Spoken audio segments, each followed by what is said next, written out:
Assalomu alaykum. Sizlar bilan Essential Grammar in Use kitobini o'rganishda davom etamiz. Bugungi darsimizda xudo xohlasa, present continuousda kelajak uchun ishlatilgan holatini o'rganar ekanmiz. Biz bilardik present continuous, ya'ni hozirgi davomiy zamon ayni vaqtda gapirayotgan vaqtimizda sodir bo'layotgan ish harakatlar uchun demak ishlatar edik. Misol uchun ayni vaqtda men gapiryapman, siz tinglayapsiz, to'g'rimi? Yoki ovqatlanyapsiz yoki ayni vaqtda biron narsani tozalayapsiz. Shu present continuous edi. Endi present continuousda kelajak uchun ham ishlatilgan holati bor ekan. Bu qanaqa holat? Bu degani siz biror bir aytaylik qanaqadir bir uchrashuvni, qanaqadir bir aytaylik rejani rejalashtirib qo'ydingiz. Qayerda bo'lishini, kim bilan uchrashishingizni va nechida borishini, nechida uchrashishingizni siz allaqachon demak rejalashtirib qo'ygansiz. Va aytyapsizki, men ertaga Jasur bilan demak kafeda ko'rishyapman. Ya'ni soat 7 da Bobur kafesida ko'rishyapman. Yoki ertaga men demak mana kompaniyada demak uchrashuvga, ya'ni mitingga, ya'ni haqdir intervyuga soat 2 da boryapman. Mana kompaniyaga mitingga boryapman. Shu narsani siz allaqachon rejalashtirib qo'ygansiz va umid qilasizki, bu narsa demak aniq bo'ladi degan umidingiz bor. To'g'rimi? Xuddi shunaqa holatda biz present continuousda kelajak uchun ishlatamiz ekan. Unda demak bu gaplarni o'qib yanada chuqurroq o'rganib olsak bo'ladi. Today is Sunday. Bugun yakshanba. Today is Sunday. Bugun yakshanba. I'm playing tennis tomorrow. I'm playing tennis tomorrow. Men ertaga demak tennis o'ynayapman. Bu yerda aytayaptiki, ertaga tennis o'ynayapman deyapti. Bugun lekin yakshanba ekan. Albatta present continuousda kelajak uchun ishlatilgan holati bor ekan. Demak, bu 2,5 demak rejalashtirib qo'ygan. Bu gapda bo'lsa they are playing tennis now. Ular ayni vaqtda tennis o'ynayapti. Ya'ni hozirgi zamon uchun ishlatilgan holati. He is playing tennis tomorrow. Endi bu bolaga nisbatan aytyapti, u ertaga tennis o'ynayapti. Sababi bu rejalashtirib qo'ygan, nechida tennis o'ynashini, ertaga qayerda o'ynashini va umid qiladiki, bu narsa, ya'ni tennis o'ynash jarayoni, demak ish harakati aniq bo'ladi degan, demak unda demak definitely bor, ya'ni aniqlik bor. We use am is are keyin ing, ya'ni present continuous for something happening now. Ya'ni biz am is are ing ni ayni vaqtda sodir bo'layotgan narsalarni ifodalash uchun ishlatardik. Where are Tina and Helen? Where are Tina and Helen? Tina bilan Helen qayerda? Tina bilan Helen qayerda? They are playing tennis in the park. They are playing tennis in the park. Ular demak parkda tennis o'ynayapti. Ayni vaqtda ular o'ynayapti. Sababi bu yerda ing bilan ishlatilgan demak present continuousda gap bo'lyapti. Ya'ni ayni vaqtda. Ikkinchi gap bo'lsa please be quiet. Please be quiet. Iltimos jim bo'ling. I'm working. Men ishlayapman. I'm working. Men ishlayapman. Bu yerda ham ayni vaqtda sodir bo'layotgan ish. We also use am is are ing for future, tomorrow, next week. Biz present continuous, ya'ni am is are ing ni kelajak uchun ham ishlatsak bo'ladi deyapti. Misol uchun ertaga, next week degan demak time expressionlar bilan deyapti. Misol uchun Andrew is playing tennis tomorrow. Andrew is playing tennis tomorrow. Andrew ertaga tennis o'ynayapti. Bu degani Andrew allaqachon rejalashtirgan va umid qiladiki, o'sha rejasi sodir bo'ladi. Ya'ni nechida o'ynashini, qachon o'ynashini, qayerda o'ynashini, kim bilan o'ynashini allaqachon rejalashtirib qo'ygan. Uni o'yida, ya'ni uni kallasida demak o'ynashi aniq bo'ladi, ya'ni tennis o'ynashi aniq sodir bo'ladi degan gap. I'm not working next week. I'm not working next week. Keyingi hafta ishlamayapman. Keyingi hafta ishlamayapman. Ya'ni bu yerda aytayaptiki, demak keyingi haftaga ishi yo'q, demak ishlamayotganini biladi u va aniq bu narsa sodir bo'lishiga ishonadi. I am doing something tomorrow. I have arranged to do it. I have planned to do it. Men biron narsani ertaga qilyapman, bajaryapman. Men allaqachon uni rejalashtirganman va men o'sha narsani bajarishga meni rejam bor. Ya'ni demak bu narsa, ya'ni allaqachon demak meni rejamda deyapti. Tushunarlimi? I have arranged. I have planned to do it. Demak arrange degani bu ham rejalashtirmoq, ya'ni organize qilmoq, ya'ni tartibga solmoq degan ma'nosi bor. I have planned to do it. Meni rejam bor o'sha narsani bajargani. Sophie is going to the dentist on Friday. Sophie is going to dentist on Friday. Sophie juma kuni tish doktoriga boryapti. Sophie juma kuni tish doktoriga boryapti. Ya'ni demak tish doktoriga borishda allaqachon demak registratsiya qilib qo'ygan, ya'ni tish doktordan appointment bor. Nechida kelishini registratsiyasida yozgan. Qaysi doktor bilan uchrashishini registratsiyasida yozgan va qachon uchrashishini yozgan, ya'ni Fridayda, tushunarligi. Mana she has appointment with the dentist. Ya'ni demak tish doktori bilan uni appointmenti bor, ya'ni nima deydi, tasdiqlaydigan qog'oz bor, shunaqa appointment chiqarib berishadi, shunaqa tasdiq qog'ozi bor demoqchi.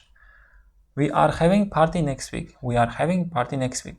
Bu yerda ham kelajak uchun ishlatyapti, ya'ni next week kelajak, next weekend deyapti. Keyingi hafta yakshanbada, ya'ni keyingi hafta oxirida biz demak bazm qilyapmiz, bazm uyushtiryapmiz. Keyingi hafta oxirida biz bazm uyushtiryapmiz. Are you meeting friends tonight? Are you meeting friends tonight? Demak bugun tunda do'stlaringiz bilan uchrashyapsizmi? Bugun tunda do'stlaringiz bilan uchrashyapsizmi? Bu yerda ham kelajak uchun ishlatilyapti, lekin yasalishi continuousda hozirgi zamondaqa yasalyapti. What are you doing tomorrow evening? What are you doing tomorrow evening? Xo'p, ertaga kechqurun nima qilyapsiz? Ertaga kechqurun nima qilyapsiz? Xo'p, I'm not going out tonight. Men demak kechqurun tashqariga chiqib ketmayapman, ko'chaga chiqib ketmayapman. I'm staying at home. Men uyda qolyapman.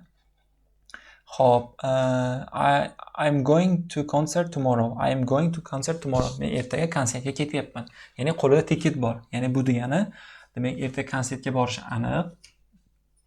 Sababi tiket olgan, nechada borishini biladi, allaqachon registratsiya qilib qo'ygan va shunga aytyapman, ertaga konsertga ketyapman deb. You can also use I'm going to do something. Demak I'm going to degan grammatikamiz bor, ya'ni moqchiman degan, biror narsa qilmoqchiman. Shuni ham ishlatsangiz bo'ladi deyapti. Biz u haqida 26-unitimizda gaplashganmiz. Demak 26-unitimizga borib videomizni ko'rsangiz bo'ladi. Xo'p, demak ikkalasi ba'zida o'xshab ketadi, ba'zida o'xshamaydi. Demak going to haqida biz 26-unitimizda demak gaplashar ekanmiz. Xo'p, C bo'limiga o'tamiz. We use present continuous. I'm staying, are you coming? To say what somebody has arranged. We use present continuous. I'm staying, are you coming? To say what somebody has arranged to do. Demak biz present continuousda hozirgi davomini ishlatamiz ekan. Qachonki to say what somebody has arranged to do. Demak kimdir biron narsani bajarishda demak rejalashtirganini aytishda ishlatamiz ekan. Biror kim biron narsani bajarishda rejalashtirganini aytish uchun ishlatamiz ekan. Ya'ni kim I'm staying at home this evening. Bugun kechqurun uyda qolyapman. Lekin hali kechqurun bo'lgani yo'q. Not I say. Shunaliga not I stay deyapti. I stayed at home tonight demaydi. Are you going out tonight?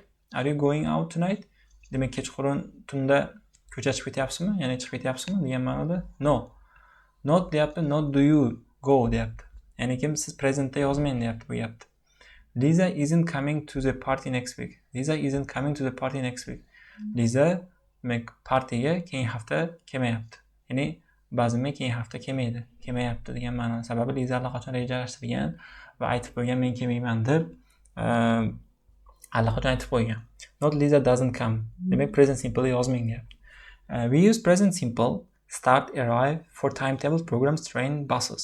Demak biz present simple'da demak timetable degani bu demak nima desa bo'ladi, anaqa jadval desa bo'ladi. Jadvallar, programmalar, misol uchun programs degani bu aytaylik ko'rsatuvlar desa bo'ladi. Misol uchun televizorda ko'rsatuvlar bo'ladi-yu, har hafta yakshanba kuni misol uchun har dushanba kuni takrorlanadigan programma yoki har tongda bo'ladigan programmalar yoki trains deyapti. Ya'ni train aytaylik har kuni soat 7 da ertalab demak train bo'ladi. Yoki buses, ya'ni maktabga borasiz, maktabga bitta demak stansiyadan o'qishga borasiz. Har kuni soat 7:30 da, aniq 7:30 da shu avtobus shu yerga keladi. Shunaliga shu demak bus demak bu rejalar, ya'ni bu rejalar allaqachon aniq, siz tuzmagansiz rejani, u rejalar tuziladi tashkilotlar tomonidan. O'sha demak ular davomiy tarzda takrorlanadigan rejalar. Misol uchun timetable'lar, ya'ni programmalar, teleko'rsatuvlar, demak poyezd vaqtlari yoki avtobus yoki metro yoki qanaqadir bir public transport vaqtlari demak ana shu vaqtda sodir bo'ladi. Shu narsalar uchun present simple ishlating deyapti. Misol uchun the train arrives at 10:30. Demak poyezd 7:30 da yetib keladi. Bu degani bu gapimiz ham kelajak uchun ishlatilgan. Present simple kelajakda ishlatyapti.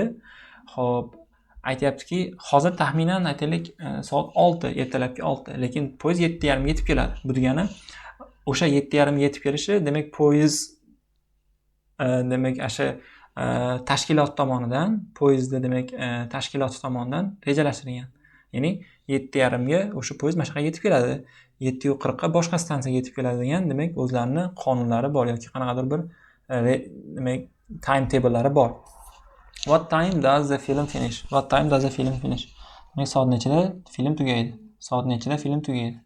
Demak biz bilamiz, televizorda qanaqadir film qo'ysa, kino, serial qo'ysa, ularda o'zini rejasi bilan tugaydi. To'g'rimi? Aytaylik, birorta serial qo'ysa 7:30 da o'sha serial tugaydi yoki 7:30 ga bormasdan o'sha serial tugaydi. Undan o'tmaydi. Tushunarligi? Undan o'tib ketmaydi, ya'ni 8 ga bormaydi bu narsa. Xuddi shu narsani present simple da kelajak uchun ishlatilgan holatlari bo'lishi mumkin. Bu narsa takrorlanadi lekin. Compare present continuous usually for people, present simple for timetables and programs deyapti. Demak, present continuous demak kelajak uchun holati ko'pincha odamlarning rejalari uchun bo'ladi deyapti. Present simple bo'lsa, demak timetablelar uchun, programmalar uchun yoki faqat jadvallar uchun bo'ladi deyapti. Misol uchun I am going to concert tomorrow. I am going to concert tomorrow. Demak, ertaga konsertga ketyapman. Bu sizning planingiz. Lekin bo'lsa the concert starts at 10:30. The concert starts at 10:30. Demak, konsert 7:30 da boshlanadi. Lekin hali 7:30 bo'lgani yo'q. Bu narsa endi demak timetable. Tushunarligi? What time are you leaving? What time are you leaving? Nechta demak tark etyapsiz, ketyapsiz bu yerdan demoqchi. Bu yerda ham present continuous so'zi kelajak uchun what time does your train leave deyapti. Endi bitta siz emas, train, ya'ni bu tashkilot. Ya'ni shunaqa poyezdlarda demak qo'yadigan tashkilot bo'lsa, ularda o'zining rejasi bor va shu rejaga har kuni amal qiladi. Ya'ni 7:30 da poyezd keladi yoki ketadi, mana stansiyaga mana vaqtda yetib keladi degan o'zlarining demak rejalari bor, o'zlarining demak timetablelari bor. Shuning uchun present simple ishlatyapti. Odamlar uchun siz present continuous ishlataverasiz.